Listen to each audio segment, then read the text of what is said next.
passer à la parole de Dieu. Amen, amen. Nous avons prié pour la parole. Alors je vais faire un résumé. Alléluia. Et de ce que nous avons vu. Amen. Parce que nous sommes dans une continuité. Alléluia. Amen. Alors, le dimanche passé, nous avons parlé de la paresse. Amen, amen. Et nous avons vu ce que la paresse produit dans la vie des chrétiens. Amen. Et j'ose croire que après le dimanche, tu as commencé à prier pour chasser la paresse et pour chasser la lourdeur dans ta vie. Amen, amen. Ce matin, nous allons parler du zèle. Alléluia. Parce que nous avons dit que tout enfant de Dieu, alléluia, il ne doit pas être paresseux, mais il doit être zélé.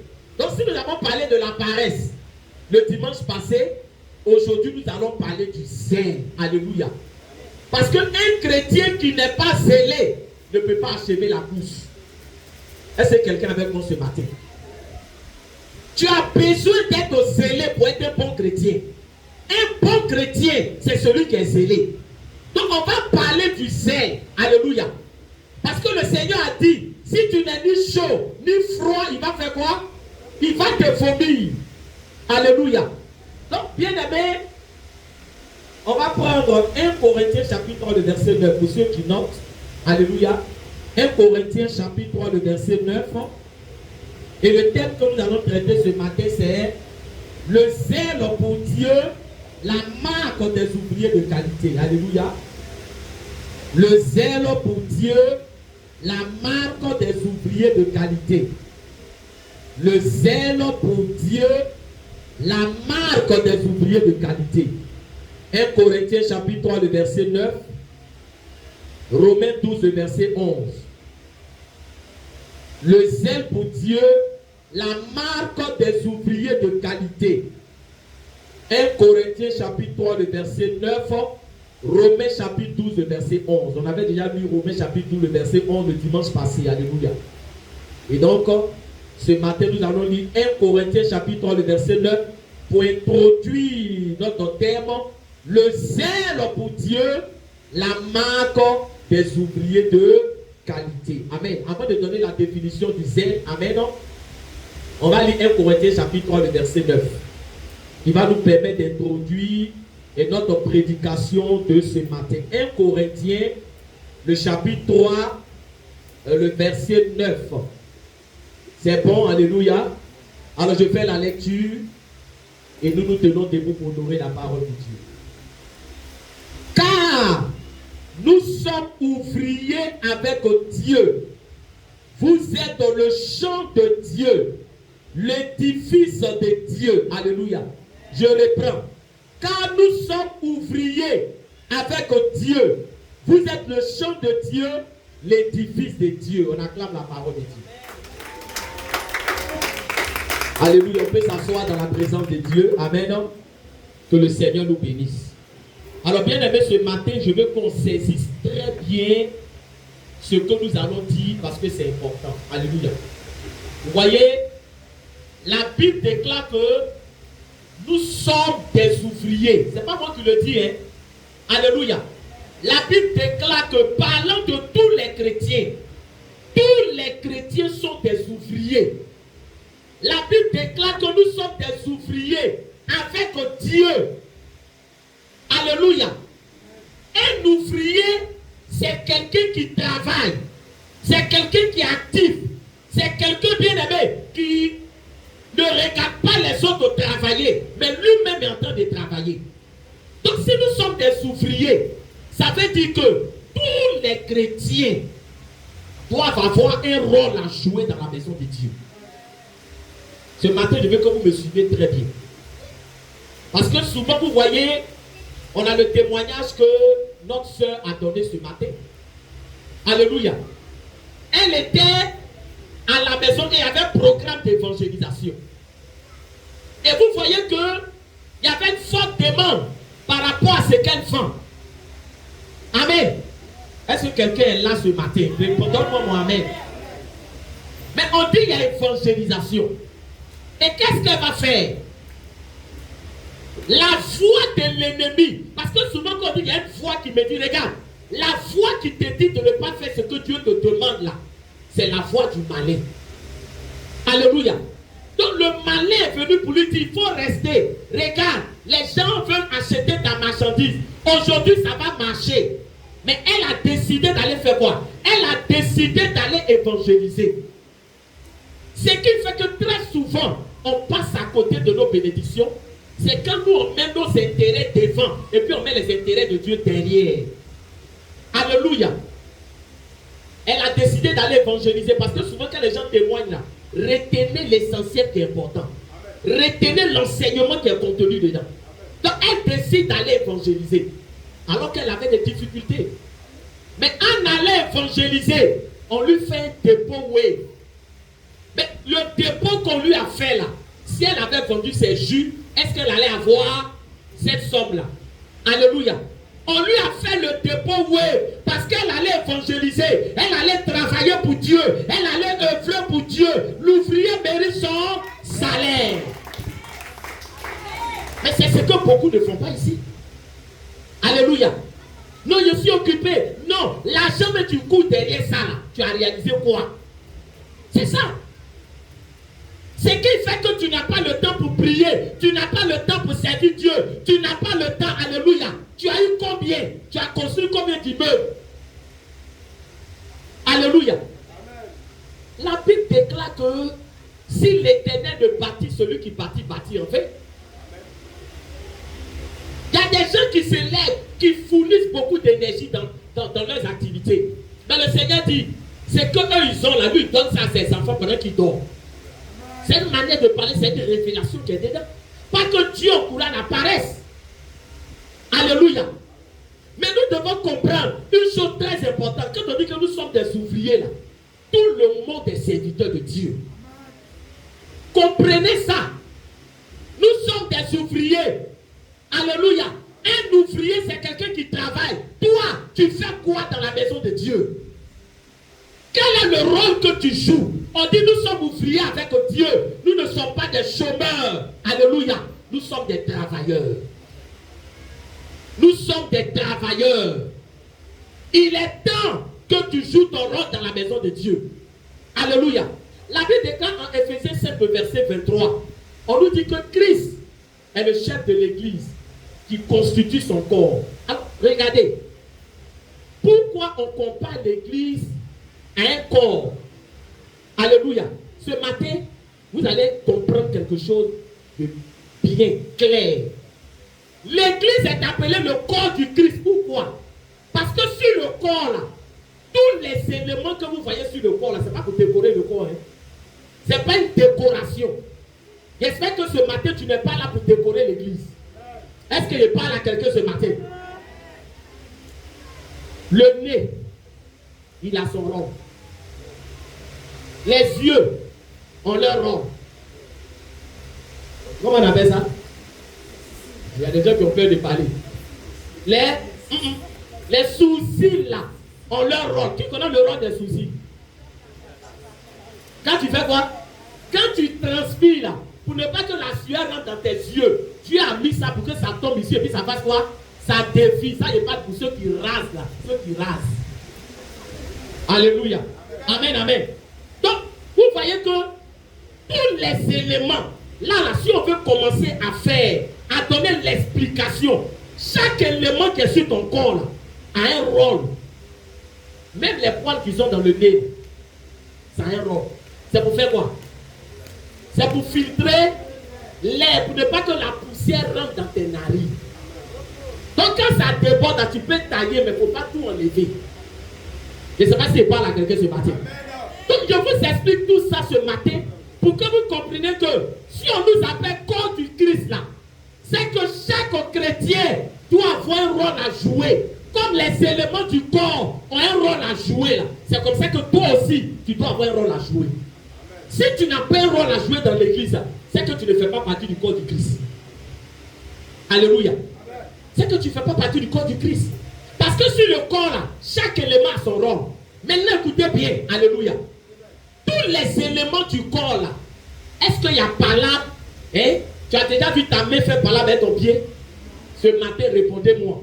Un tel matin, tu te lèves, tu vois ta main, tu es en train de discuter avec ton pied. Aujourd'hui, c'est fini. Si quelque chose te gratte, je ne gratte plus.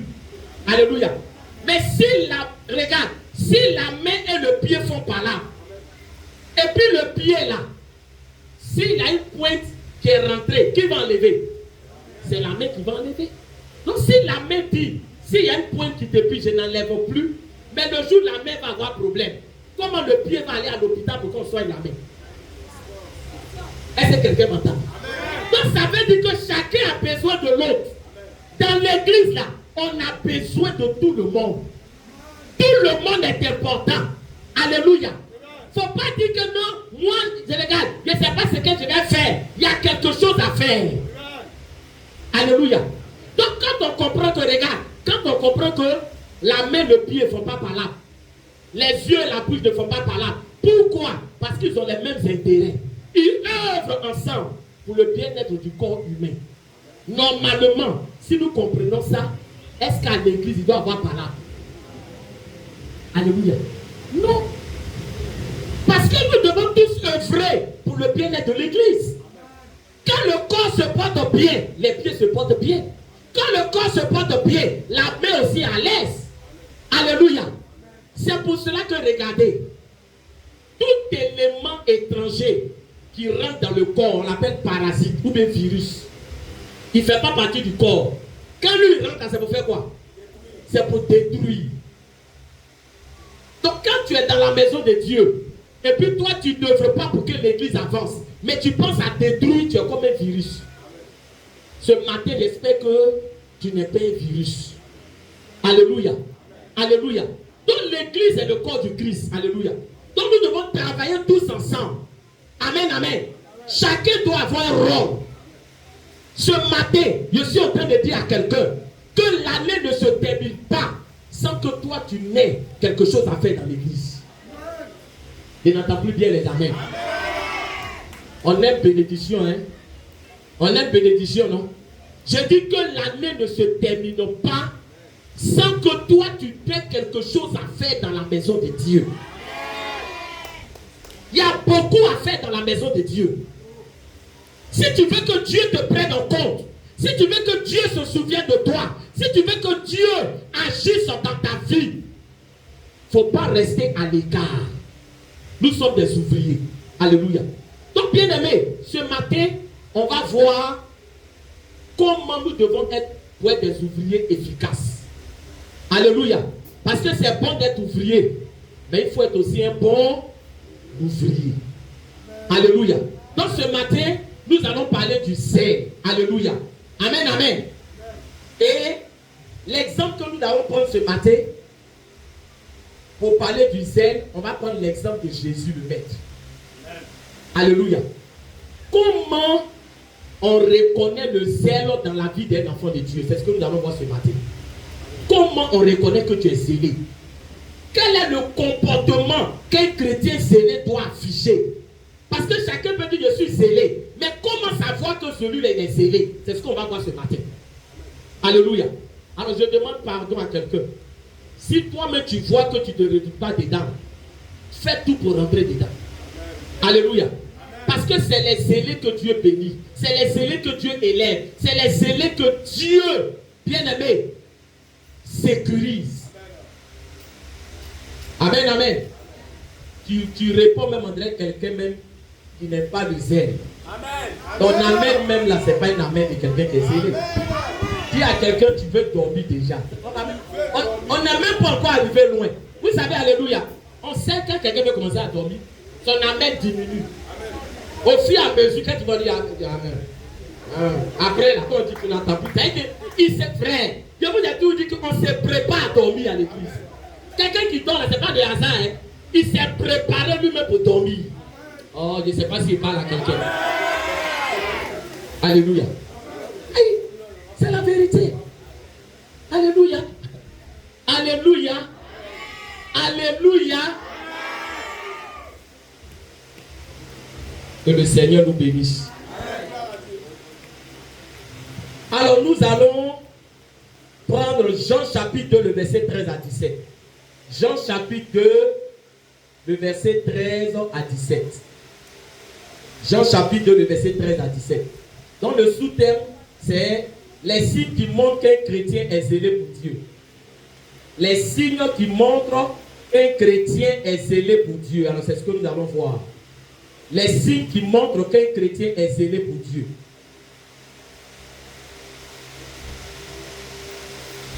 Jean chapitre 2, le verset 13 à 17. Jean chapitre 2, le verset 13 à 17. C'est bon? Amen. Alors avant qu'on le fasse la lecture, je vais donner la définition du zèle. Amen. Alors le zèle, c'est la rapidité et le sérieux avec lequel on applique les consignes. Voilà le zèle. La rapidité et le sérieux avec lequel on applique les consignes. C'est ce qu'on appelle zélé. Donc dans le zèle, là, vous voyez qu'il y a quoi? Rapidité. Il n'y a pas de lenteur dans le zèle. Alléluia.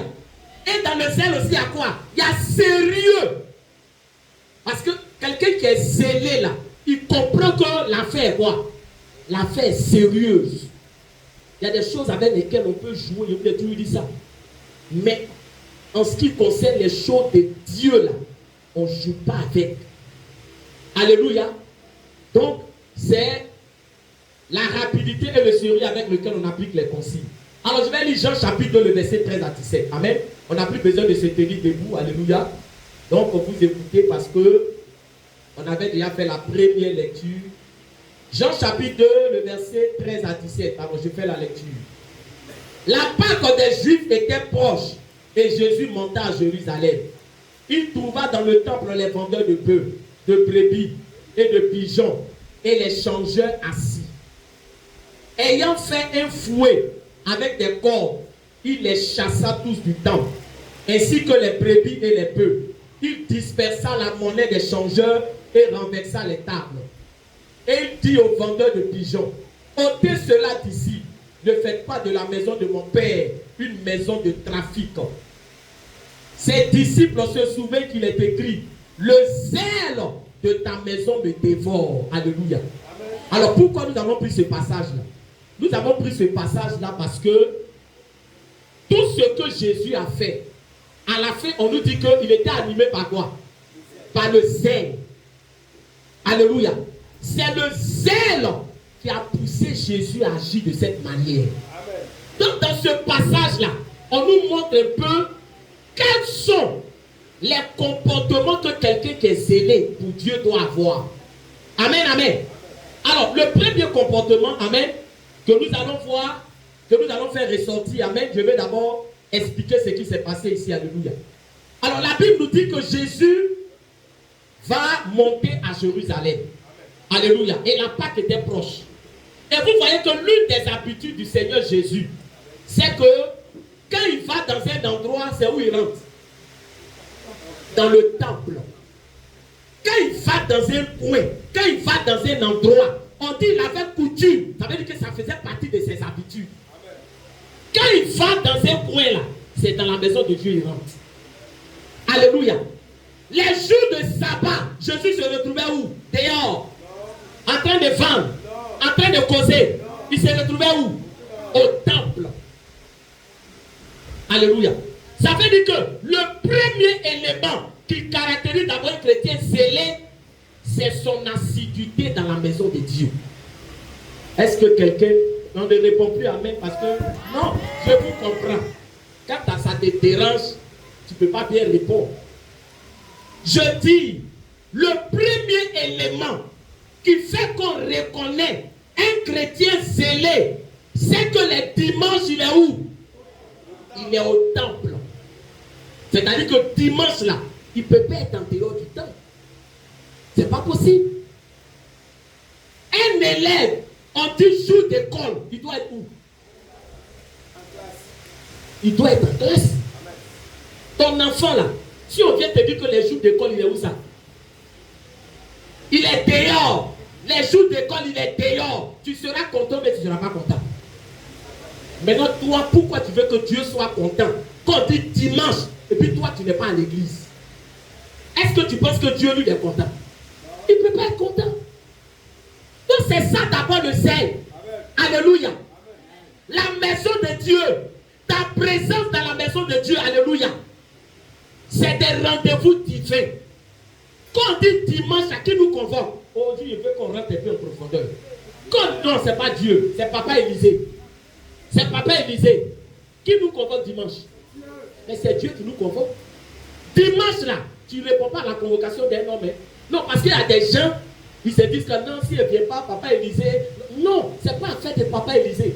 Est-ce que moi, je peux te protéger? Je peux te protéger? Je te donne le souffle de vie. Qu'est-ce que moi, je peux faire pour toi? Rien. Donc, quand tu ne viens pas dimanche là, tu n'as pas répondu à la convocation d'un homme. C'est à la convocation de Dieu que tu n'as pas répondu. Or, vous êtes là. Même quand la gendarmerie, on vous envoie convocation. Alléluia. Tu dois faire quoi? Non, tu as dit au policier que non, je suis allé vendre vos photos. Tu as dit ça au policier? Quand on t'envoie convocation, là, tu fais quoi? Tu réponds.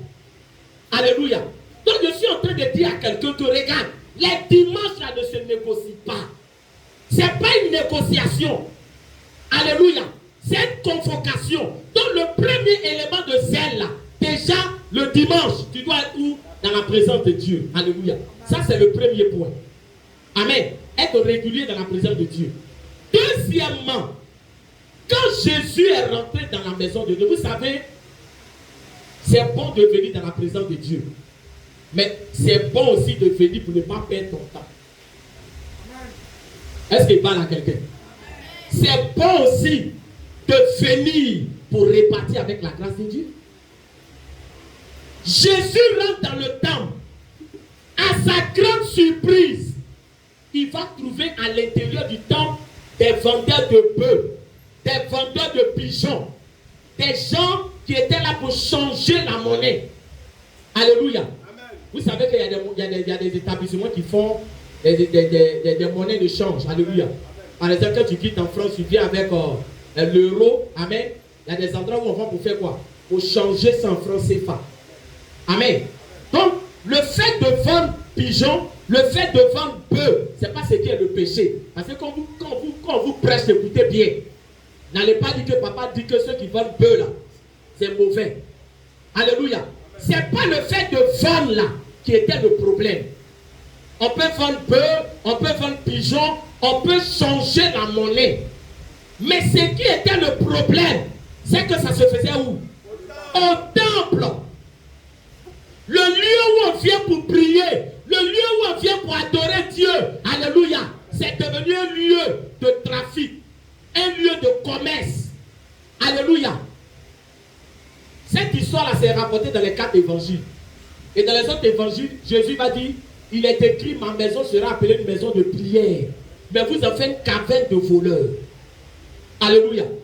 Donc quand Jésus est rentré, et puis il a vu le spectacle qui était dans le temple, il a eu le cœur brisé. Parce que celui qui est zélé pour Dieu, deuxièmement, il connaît la valeur de la maison de Dieu. Alléluia. Il connaît la valeur de la maison de Dieu. Il sait que dans la maison de Dieu, on doit se tenir avec respect. Il sait que dans la maison de Dieu, on ne vient pas pour bavader, on ne vient pas pour se promener, on ne vient pas pour dormir, on ne vient pas pour se pavaner. C'est très important. Ma maison est une maison de prière. C'est pour cela que souvent, vous voyez, j'ai dit à des personnes que, mais pourquoi quand vous venez à l'église, et puis on vous dit on va prier, il y a des qui disent, ah, je suis fatigué, mais tu es venu, c'était pour faire quoi? Nous, à la fin, souvent, il y a des choses qui sont élémentaires. Alléluia, amen. Quelqu'un qui s'en va au stade, il s'en va, c'est pour regarder quoi?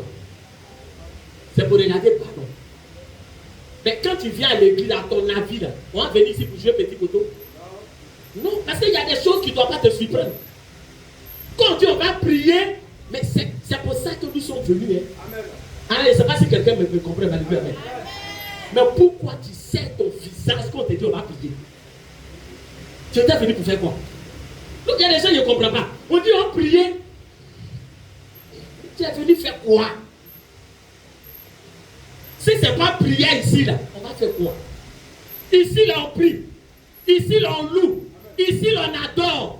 Donc quand tu quittes à la maison là, dis-toi que tu vas venir, tu vas faire quoi? Tu vas prier, tu vas adorer. C'est ça l'église. Alléluia.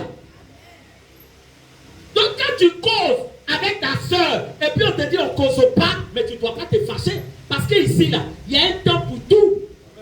Quand nous sommes dans la présence de Dieu, nous sommes dans la présence de Dieu. Alléluia. On ne vient pas à l'église pour jouer et c'est le cantique qui est passé. On n'est pas venu pour s'amuser ou on est venu louer Dieu. Si toi tu veux t'amuser, fais quoi? Libère le passage. Est-ce qu'il parle à quelqu'un ce matin? Donc ils ont transformé la maison de Dieu en un lieu où Dieu n'était plus honoré.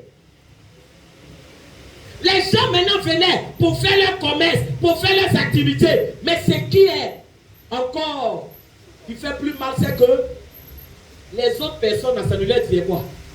Ça ne leur disait rien. Quand quelqu'un est zélé, il ne peut pas supporter le désordre dans la maison de Dieu. Ce n'est pas une histoire de toi, mais tu aimes trop te faire voir. Tu aimes trop te faire voir. Ben, il y a des gens qui ont dit non, on est dans la présence de Dieu. Lui, il aime trop ça. Mais pas seulement. Oui, mais tu es au jardin. On doit te rappeler ça. Tu es au jardin. Parce que si tu es mature, il y a des choses qu'on n'a pas besoin de te rappeler. On n'a pas besoin de te rappeler. Pourquoi souvent le dirigeant doit dire aux chrétiens, nous sommes dans la présence de Dieu, nous sommes dans la présence de Dieu, on ne doit pas te rappeler ça. Alléluia. Donc celui qui est zélé pour Dieu là, il connaît la valeur de la maison de Dieu. Il sait pourquoi il est venu. Il est venu adorer. Il est venu louer. Il est venu élever Dieu. Il est venu honorer Dieu.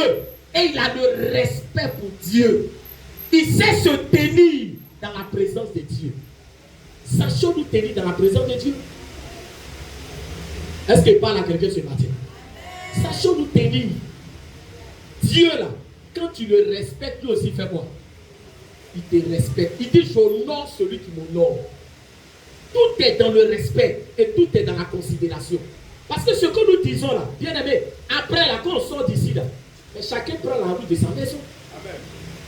Là où nous sommes là, chacun sait quel problème est au-dessus de sa tête. Amen. Chacun sait aussi sur qui il compte. Amen. Et j'ose espérer que quand nous venons ici, c'est parce qu'on compte sur Dieu. Amen. Alléluia. Est-ce qu'il parle à quelqu'un? Est-ce qu'il parle à quelqu'un? C'est parce qu'on compte sur Dieu. Alléluia. Amen. Alléluia. Amen. Donc, deuxièmement, celui qui est zélé pour Dieu, il fait quoi? Il connaît la valeur de la maison de Dieu. Donc, on n'a pas besoin de lui dire non, fais ça, ne fais pas comme ça. Non, lui-même, il sait. Alléluia. Alléluia. Que le Seigneur nous bénisse.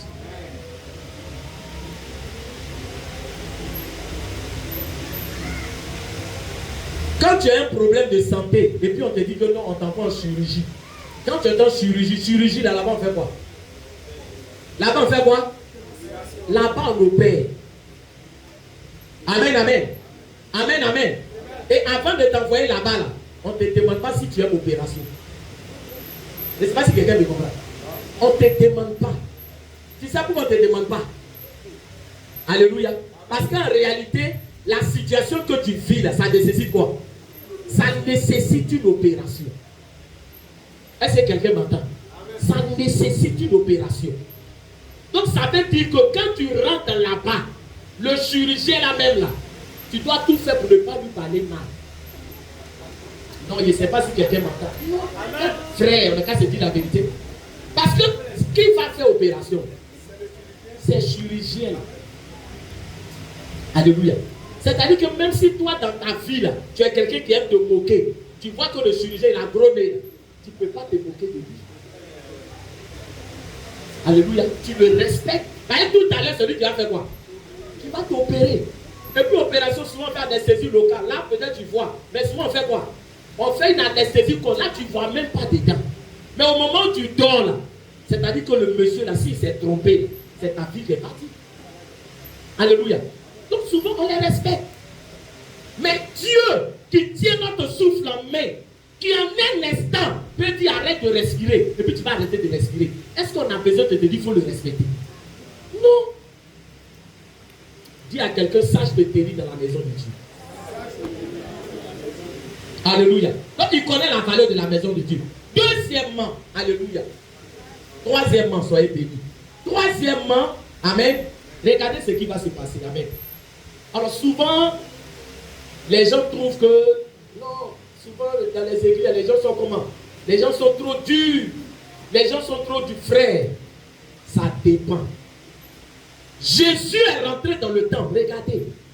Quand il est rentré là, il voit des gens savants dans le temple. Savants pigeons, savants bœufs. Mais pourquoi Jésus n'est pas venu pour dire, hé, arrêtez ça. Ce que vous faites, n'en faites pas ça. Ce que vous faites là, c'est pas le... Alléluia. Alléluia.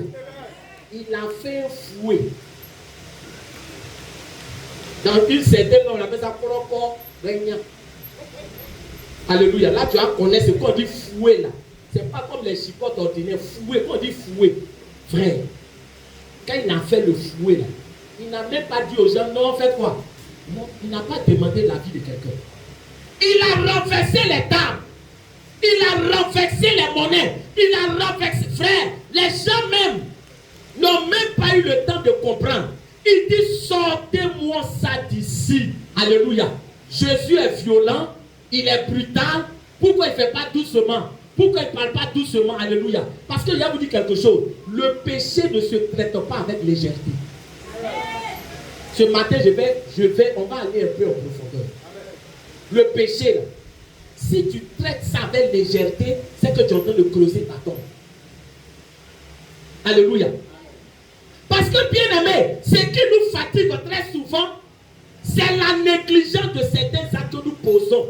Et puis on est dedans, on dit non, c'est que si ça fait rien, la frère. Ça peut détruire ta vie. Vous pensez que les gens, là, quand ils ont commencé à vendre là, c'est dans le temps qu'ils étaient? Est-ce qu'ils ont commencé dans le temps? On est qu'à se parler franchement ce matin. Ils n'ont pas commencé à vendre dans le temple. Au départ, là, ils ne vendaient pas dans le temple. Ils vendaient en dehors du temple. Mais qu'est-ce qui a fait que du dehors, ils sont passés à l'intérieur? Ils ne se sont pas levés un matin pour rentrer dans le temple. Mais ils ont commencé à avancer doucement, doucement. Alléluia. Ils étaient à 10 mètres. Ils sont venus à 5 mètres. Alléluia. Après, ils sont venus à l'entrée. Mais les responsables religieux du temps, qu'on appelait les pharisiens, on dit, ah, les gens là sont en train de s'approcher. Non, laissons, ça fait rien. Ça fait rien. Dis à quelqu'un, fais attention à ça fait rien. Ce matin-là, il y a été dégoûté de ça fait rien. Tu vas voir ce qu'elle dit là. Non, ça fait rien. On dit, ils sont maintenant où ça? À l'entrée. On dit, ça fait rien. On dit, ils sont au seuil. Vous savez, il y a des gens là, quand ils commencent quelque chose, tu ne les reprends pas, ils font quoi? Alléluia. Il y a des gens que tu ne connais pas. Toi, son ça fait rien. Il va te montrer. Alléluia. Alléluia. Non, ça fait quoi? Non, ça fait quoi? C'est comme ça. Non, ça là, ça fait quoi? Dans ça fait quoi là? Ils sont retrouvés où? Dans le temps. Il va vous dire quelque chose. Alléluia. Vous connaissez les toxicomanes. La toxicomanie. Quand il y a un toxicomane là, c'est un consommateur abusif des substances toxiques. En l'occurrence, la drogue. Alléluia. Mais les toxicomanes là, vous pensez qu'ils sont des toxicomanes? Non. Vous pensez qu'ils se sont levés un matin puis ils ont commencé à fumer drogue? Non. Ça a commencé par quoi? Une tasse. Oh, ça fait rien, faut goûter. Ça là, ça te fait quoi? Il faut goûter. Alléluia. Alléluia. Quelqu'un avec moi ce matin? Une taf, ça fait rien. 2 tafs, ça fait rien. 3 tafs, ça fait rien. Sans s'en rendre compte, ils sont devenus des toxicomanes. Ils sont maintenant rentrés dans ce qu'on appelle l'addiction. L'addiction là, c'est la dépendance. Quand bien même tu sais que la drogue, ça fait quoi? Ça te détruit là. Tu ne peux plus t'en passer. Ça fait rien là. Voilà où ça emmène. Et quand on est en train de te parler d'un comportement, pour dire ça là, faut laisser. Toi tu joues. Non, ça fait férié, tu sais où ça va t'envoyer demain. Tu sais où ça férié, là, ça envoyer des gens. Il y a des gens, on leur a donné conseil. Non, ça férié, aujourd'hui, soit à la maca, dans sa férié. Il y a des choses avec lesquelles il ne faut pas jouer. Il y a des choses qu'il faut traiter à la racine. Alléluia. Il y a des comportements, en l'occurrence de péché, là. Il ne faut pas jouer avec. Moi, j'étais un alcoolique. Mais je ne suis pas né alcoolique. C'est un verre, 2 verres, 3 verres, 1 bouteille, 2 bouteilles, 3 bouteilles, et puis tu es parti. Tu es parti. Toi, actuellement, tu parles. Non, ça fait rien. Papa même, papa, alléluia. Vous savez, j'ai une de mes filles spirituelles. Il devait aller au village, elle avait perdu son père. Écoutez, quand on vous parle souvent, vous trouvez que non, les pasteurs, mais souvent ils exagèrent trop. Ma fille, avant qu'elle ne parte au village, je lui ai dit, si tu vas, tu es un enfant de Dieu. Il ne faut pas aller te mettre en bas des gens, ils vont faire quoi? Ils vont raser ta tête. D'afin de raser tête là, il y a beaucoup de choses qui se passent dedans. Il faut dire, moi je suis enfant de Dieu, il ne fait pas quoi? Je ne rase pas ma tête. Parce que la tête qu'on rase là, ça ne va même pas réveiller ton parent qui est mort. Tu as compris, elle dit oui papa. Tu as compris, elle dit oui papa. Il y a des gens, leur oui là, souvent ils jouent avec certaines choses. Elle est partie. À ma grande surprise, elle revient, sa tête est rasée. Je dis mais il y a quoi? Elle dit non, il a dit je suis chrétienne, mais vraiment, mes tantes là vraiment, on commençait à parler 6 mois, on commençait à parler 6 mois, je me suis rasé. Bien aimé, comme dans la vie là, on ne peut plus revenir sur la terre, mais ça a été une erreur terrible dans sa vie.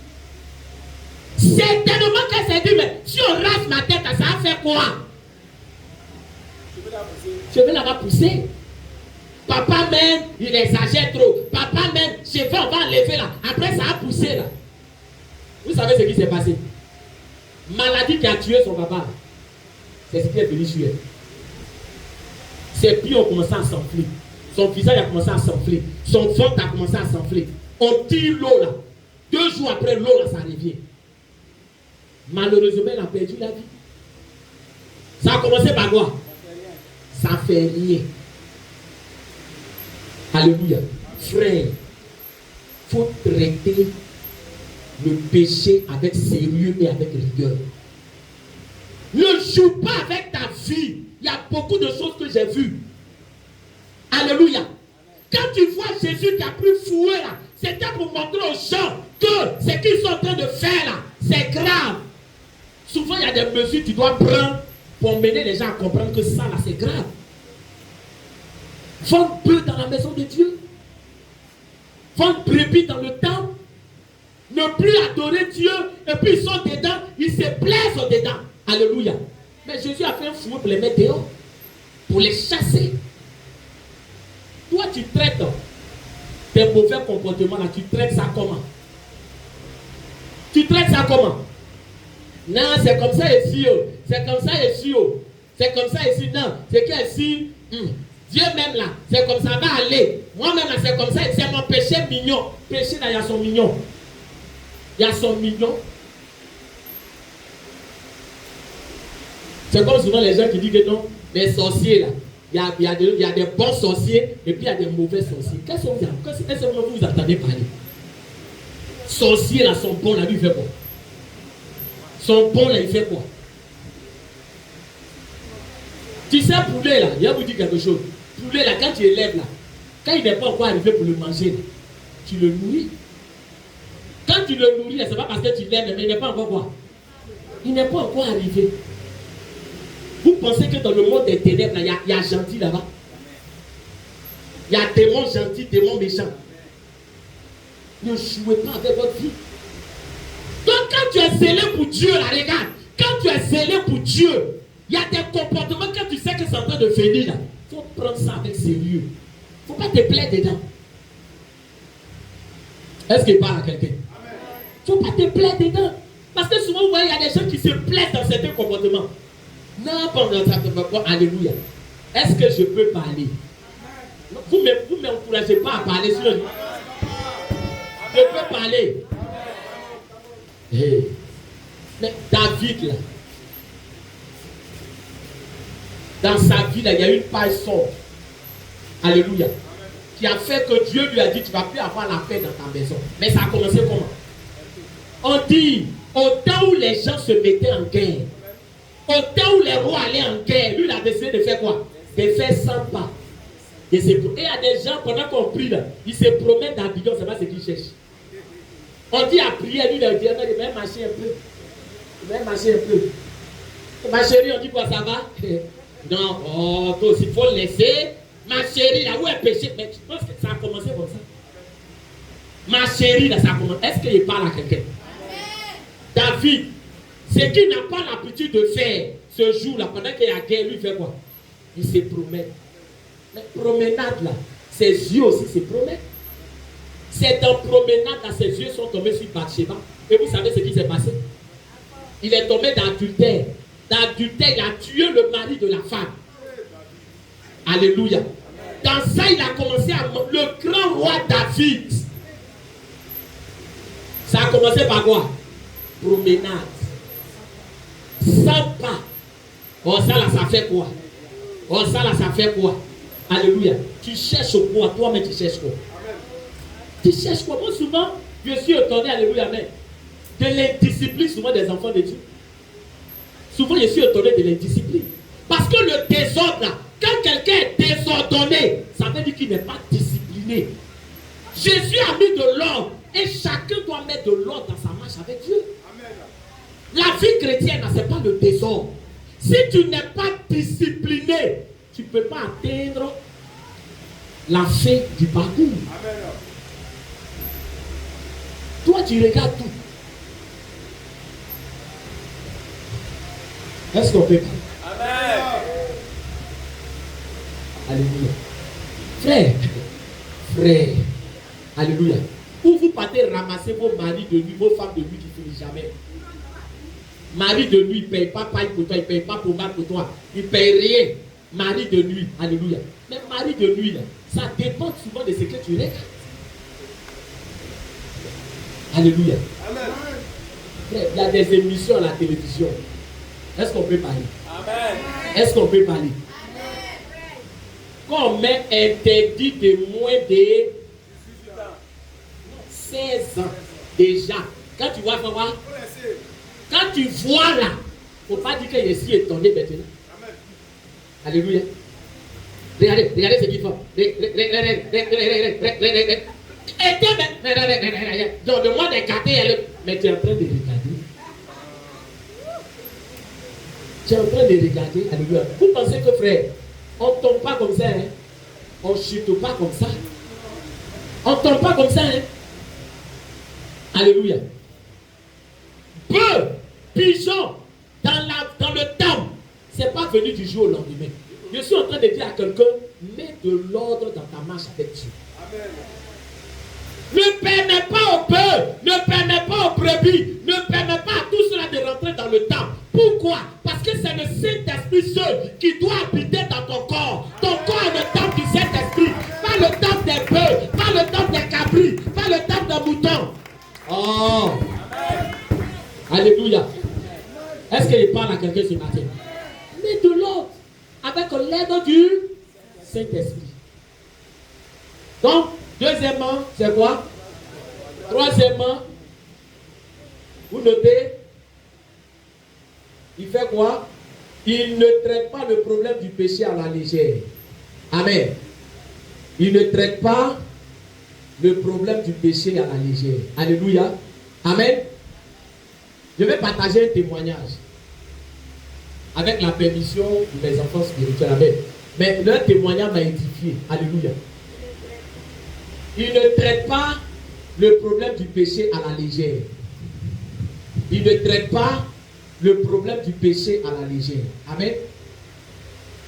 J'ai mes enfants spirituels qui me disaient la fois dernière que ça dit qu'ils ont remarqué que tous les dimanches on vient leur rendre visite.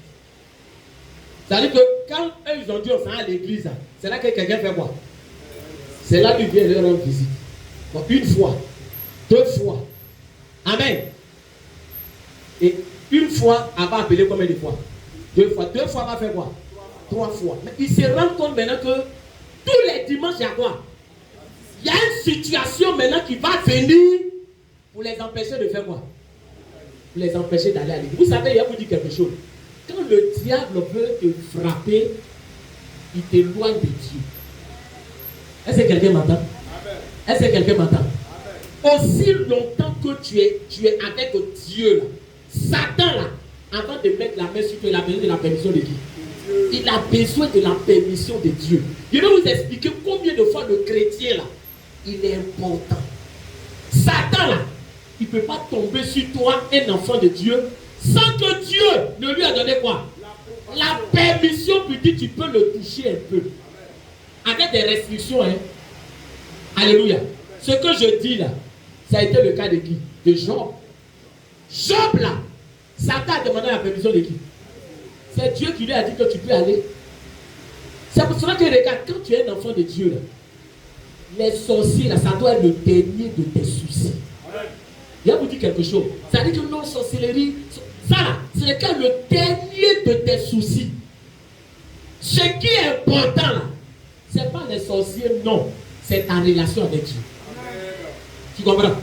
Il y a des gens qui se préoccupent plus des sorciers que de leur relation avec Dieu. Ta relation avec Dieu, c'est ta sécurité. Amen, amen. C'est ta sécurité.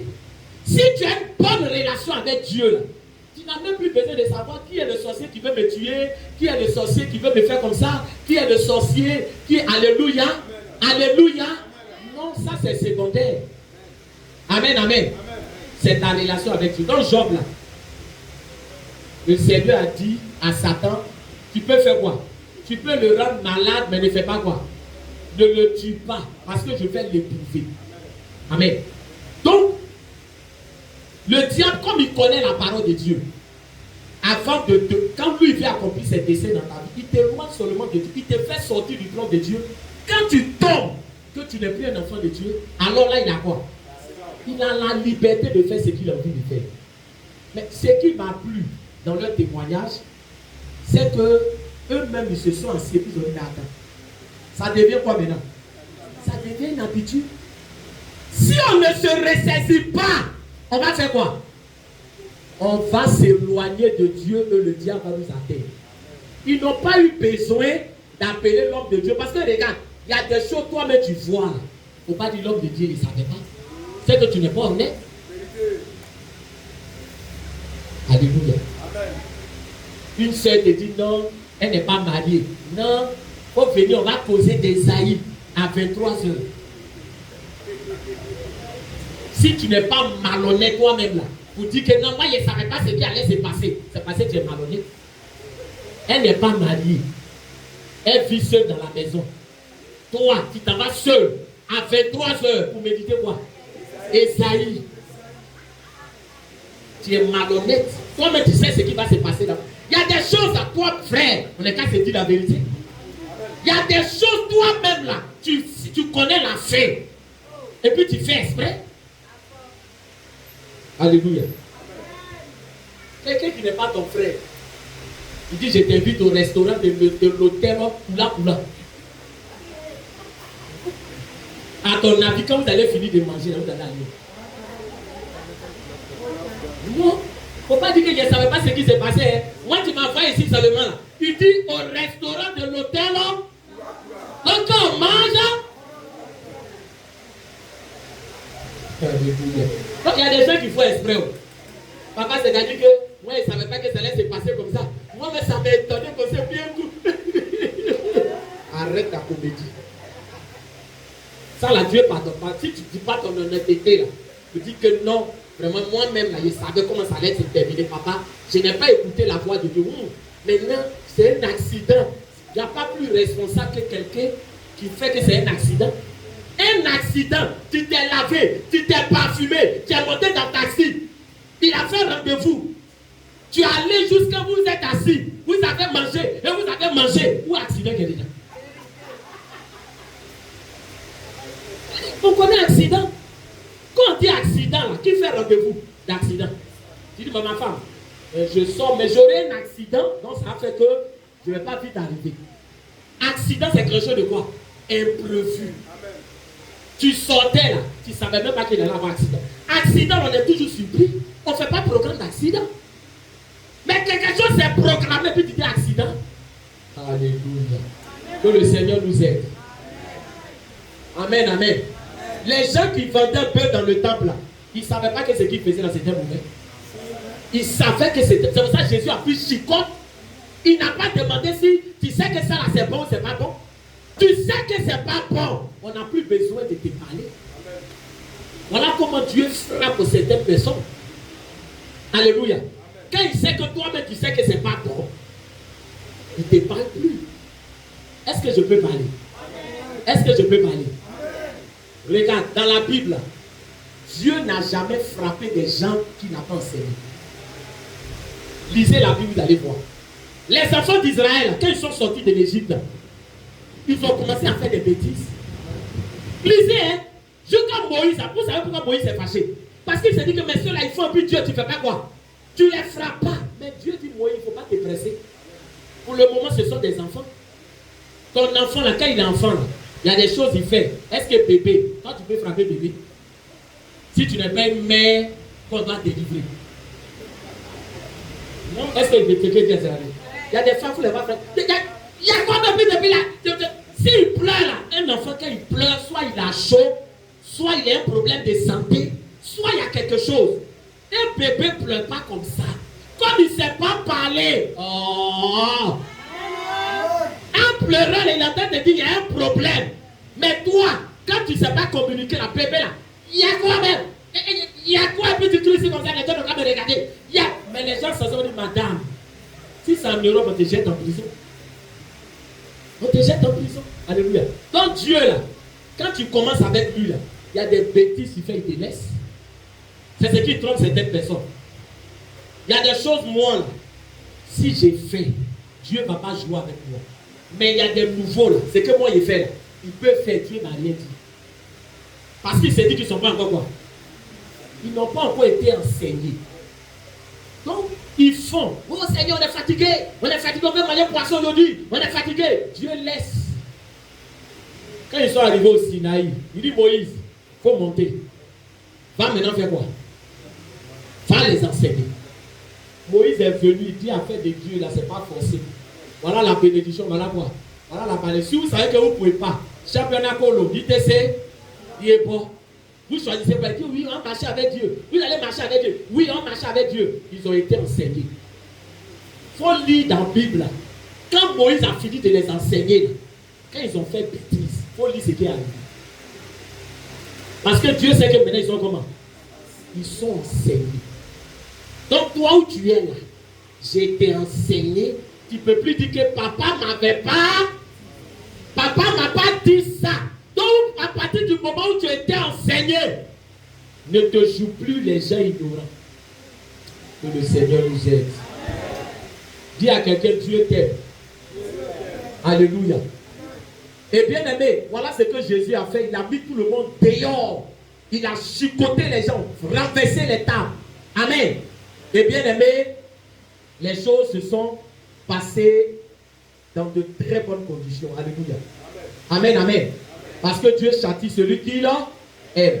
Alors, avant dernier point, on est au quel point? On est au 4e point, amen. Et puis on va terminer. Alors, 4e point, Jésus il a chassé les gens, alléluia. Est-ce que les gens étaient contents de Jésus? Ceux qui l'ont chassé, est-ce qu'ils étaient contents? Ils n'étaient pas contents. Mais Jésus là, il n'a pas cherché à plaire à ses hommes, il a cherché à plaire à son Père. Il dit, je suis venu pour faire la volonté de mon Père. Un chrétien qui est zélé ne cherche pas à faire plaisir aux hommes, il cherche à faire plaisir à Dieu. Amen. Est-ce que quelqu'un m'entend? Il ne cherche pas à faire plaisir à qui? Aux hommes. Mais il cherche à faire plaisir à qui? À Dieu. Quand tu dis tu es chrétien, tu cherches à faire plaisir à Dieu.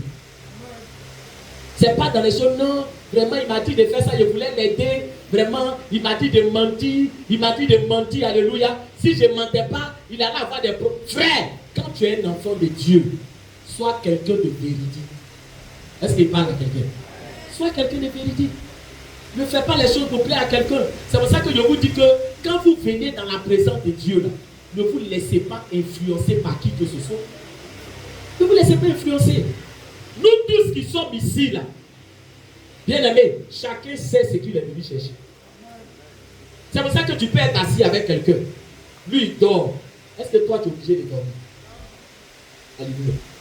Il y a des gens, souvent, quand on leur dit, ce que tu fais là, c'est pas bon. Mais regarde, lui aussi, il a fait ça. Regarde, lui aussi, il a fait ça. Non, mais on ne parle pas de lui, on dit toi. On dit ce que tu as fait là, c'est pas bon. Un enfant de Dieu là, c'est pas tout le monde fait ça. Tout le monde fait ça. Non, toi là, tu n'es pas tout le monde. Tu es un enfant de Dieu. Alléluia. Tu es un enfant de Dieu.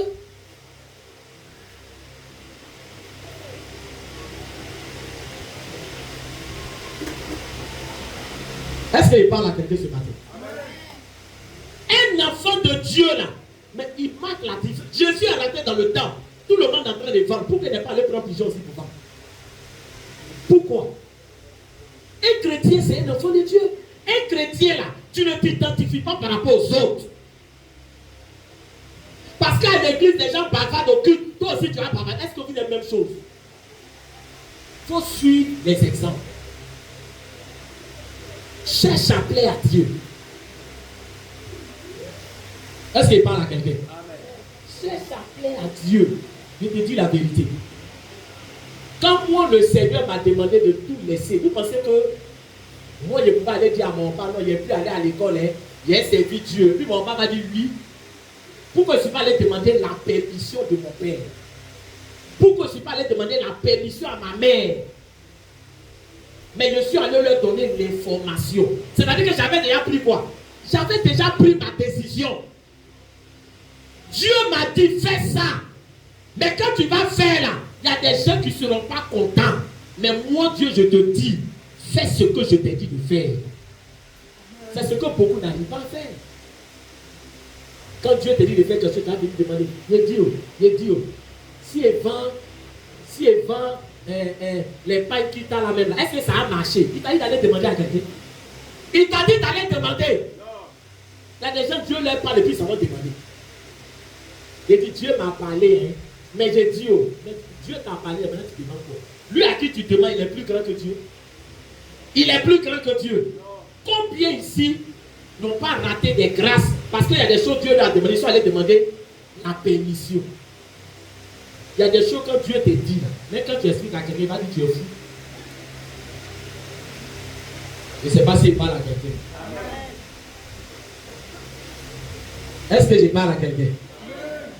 Est-ce que je parle à quelqu'un? Est-ce que quelqu'un m'entend? Est-ce que quelqu'un me comprend? Cherche à plaire à Dieu. Est-ce que je peux parler? Est-ce que je peux parler? Alléluia. Le dimanche passé, il y avait une offrande spéciale. Il y avait une offrande spéciale dimanche.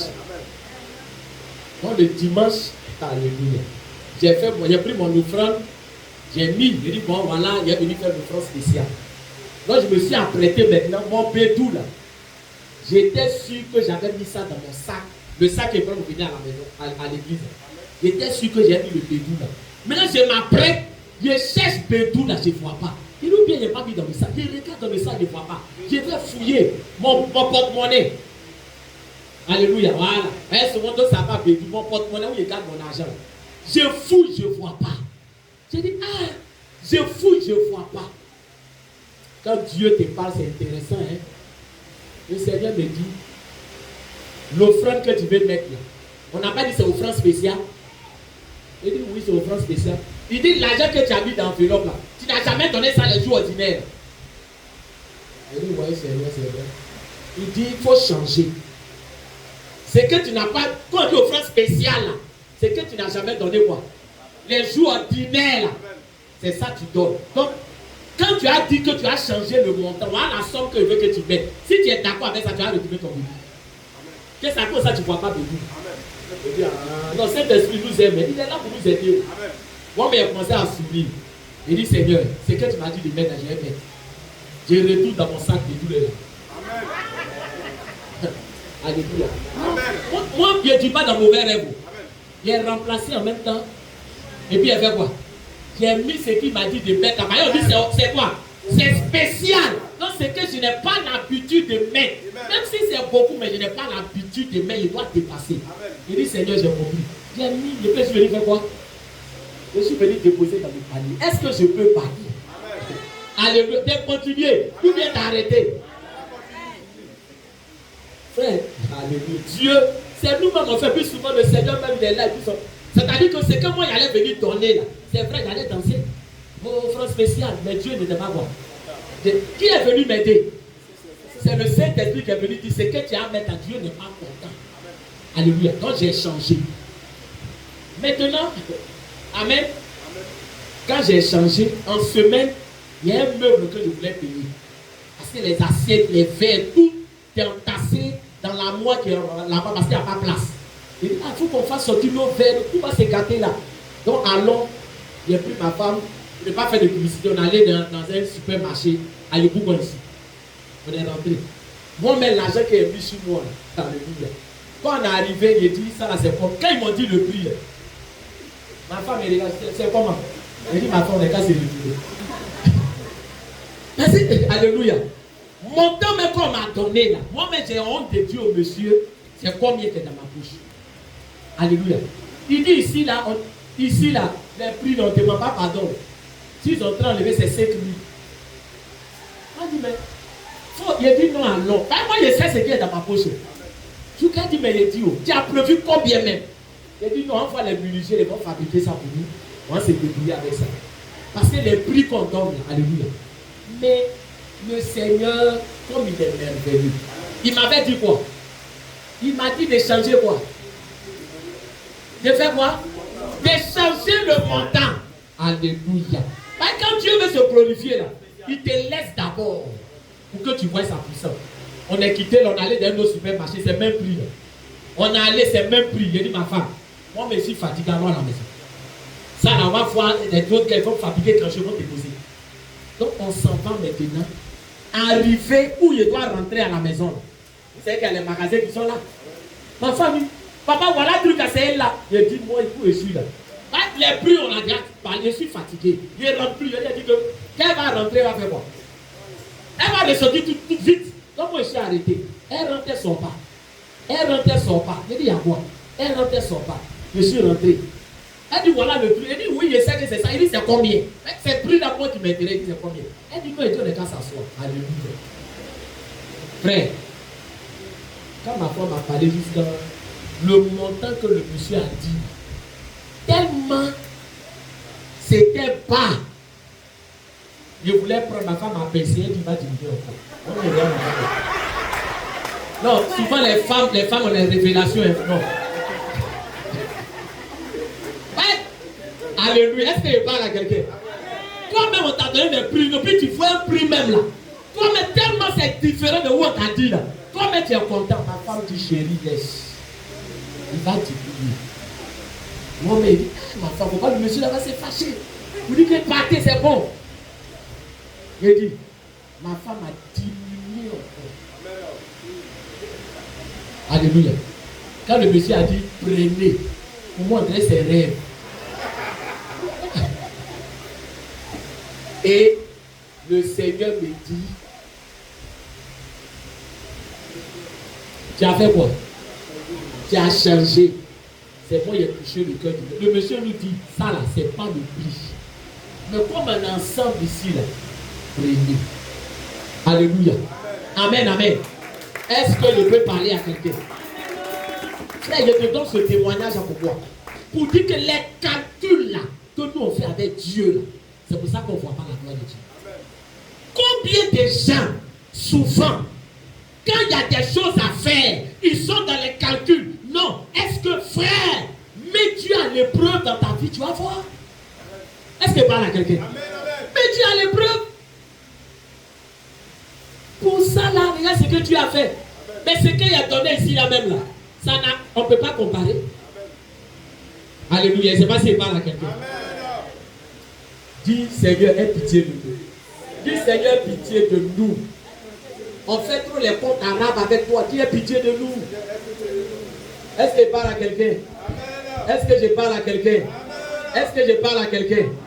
Est-ce que je peux parler encore? Est-ce que je peux parler encore? Offrande volontaire, là, ça a travaillé quand même. Je peux parler encore? Bon, j'ai dit, comme sous la bâche, il fait chaud. Souvent, je vois les gens, ils ont chaud. Il fait chaud, il ne fait pas chaud. Il fait chaud, je vois les gens, comme j'ai un gros ventilateur à la maison, il a vu le pasteur à Marie. Ventilateur qui est dans la chambre des enfants. Gros ventilateur. Il a mis un ventilateur, il a acheté un deuxième. Il a envoyé ça à l'église ici. Ça a soufflé les gens, mais ça ne tourne plus. Donc, on va voir la réparation. Et puis, bon, ils vont faire à Marie, bon, d'accord. Amen. Donc, moi, je suis venu dimanche. C'est dimanche-là. Quand il a fini, maintenant, il fait quoi? Toujours changer l'argent là. Il y a quelqu'un, il faut changer pour toi. Notre offrande spéciale, il faut changer. Oh. Dis change. Changer là seulement là. Donc regarde, il a fini. Le culte est fini. En temps, il a dit à Marie, bon, la semaine prochaine, on va envoyer ça à la réparation. C'est pour que ça tourne. La Marie a demandé le prix de la pièce là. Il dit d'accord. Donc c'est le programme qu'on a fait. Mais dimanche, alléluia. Amen, amen. Il y a quelqu'un qui me dit, papa, Dieu m'a mis à cœur de payer 2 gros ventilateurs pour souffler les gens. Amen. Alléluia. Écoute-moi bien. En temps, moi, il a fait un programme de quoi? Des ventilateurs qu'on va réparer et puis on va envoyer. Mais pendant que moi, je fais ce programme, lui, il fait un programme de nouveaux ventilateurs. Et puis celui-même qui fait le programme, c'est pas qu'il a l'argent. Hein. Il dit, Dieu m'a mis à cœur, mais je n'ai pas l'argent. Il dit, bon, on va prier par rapport à ça. Je lui ai dit, et vous voulez envoyer un ventilateur des enfants? Il dit, non, papa, il faut laisser. Il dit, d'accord, on va prier. Alléluia. Amen. Et puis, on a prié vraiment par rapport à ça. En semaine, à Marie, il dit à Marie, ventilateur là, pour le moment, il faut laisser. Il dit, non, comme il dit, non, il y a des gens qui disent que ça va venir. Donc, on n'est qu'à faire quoi? On n'est qu'à laisser, on a prié. Alléluia. En temps, moi, je vois ça encore comment? Je vois ça loin. Parce que, frère, je vois ça loin. En semaine, voilà votre la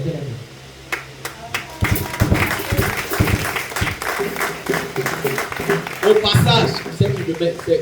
Traoré qui a offert le ventilateur.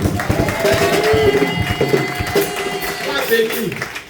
Alléluia. Alors, souvent, on peut dire aussi. Souvent, on doit dire aussi. C'est pas mauvais de dire aussi. Alléluia. Parce que souvent les gens pensent que ceux qui font là, c'est parce qu'ils ont tellement d'argent. Frère, lui-même où il disait ça, il n'avait pas encore son argent. Mais par la foi, il dit, je vais faire bénir. Alléluia. Et puis, c'est arrivé. Mais tout ça là, est-ce que si moi, je n'ai pas changé quoi? Je n'ai pas changé le montant. Est-ce que Dieu peut changer aussi des choses dans ma vie? Il y a des gens qui sont là, leur offrande n'a pas changé, ça fait des années. Mais Dieu doit changer leur vie. Il y a des pieds là, ça ne descend pas à Jésus.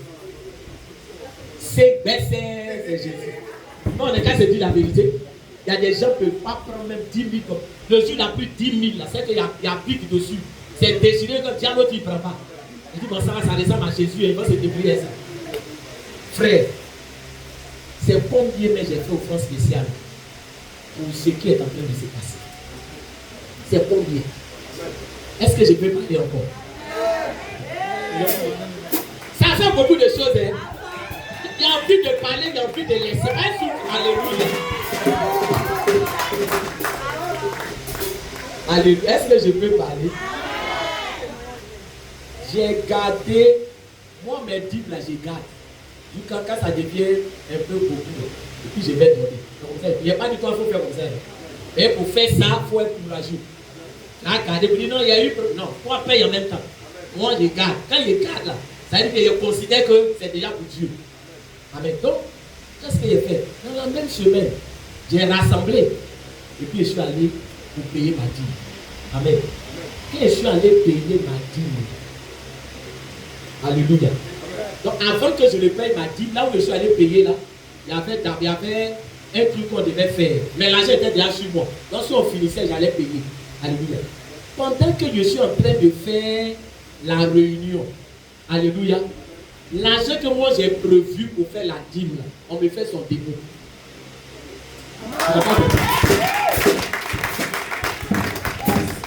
On me fait son dépôt.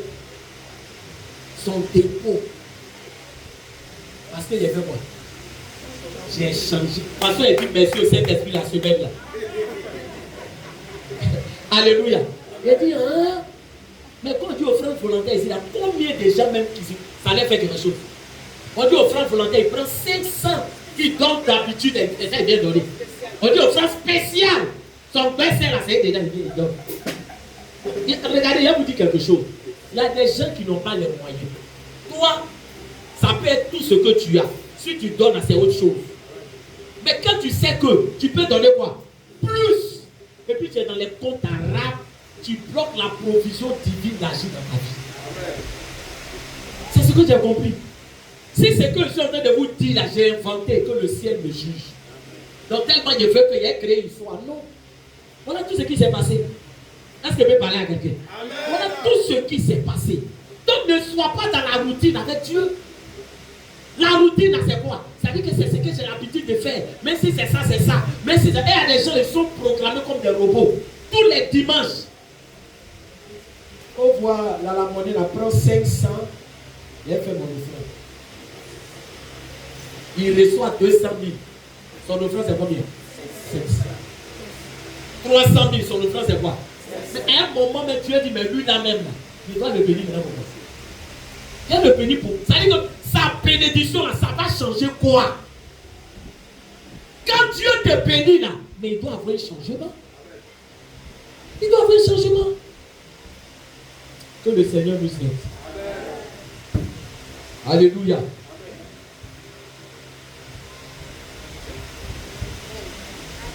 Quatrième, il cherche après uniquement à Dieu.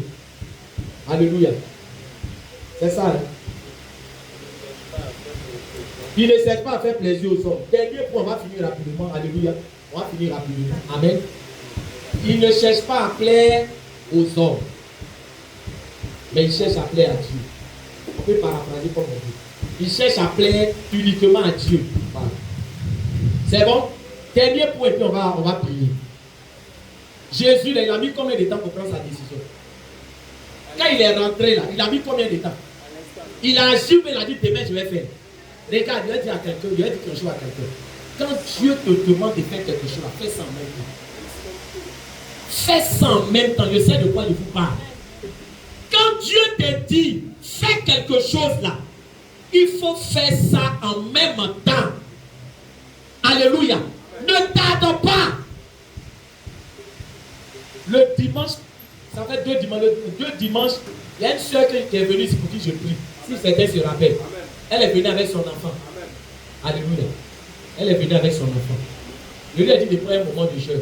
Et je lui ai dit le moment de jeûne que je lui ai demandé de faire.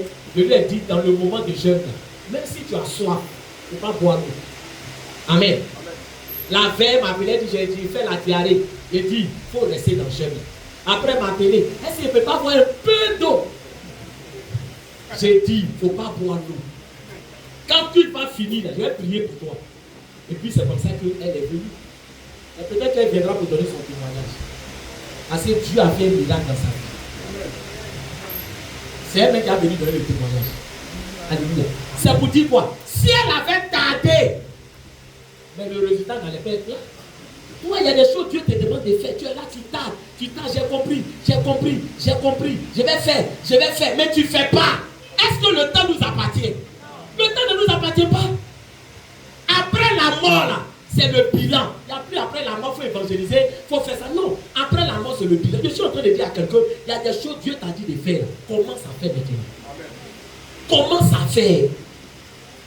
Jésus n'a pas tardé, il n'a pas dit demain, il n'a pas dit après, il a agi à l'instant.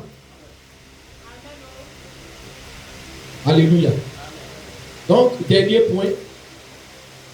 Celui qui est zélé agit avec rapidité. On a fini. Celui qui est zélé agit avec rapidité. Si la parole t'a fait du bien, est-ce que tu peux acclamer Jésus? Est-ce que tu peux acclamer Jésus? Tu ne l'acclames pas bien. Si la parole t'a fait du bien, est-ce que tu peux acclamer Jésus? Celui qui est zélé pour Dieu agit avec rapidité.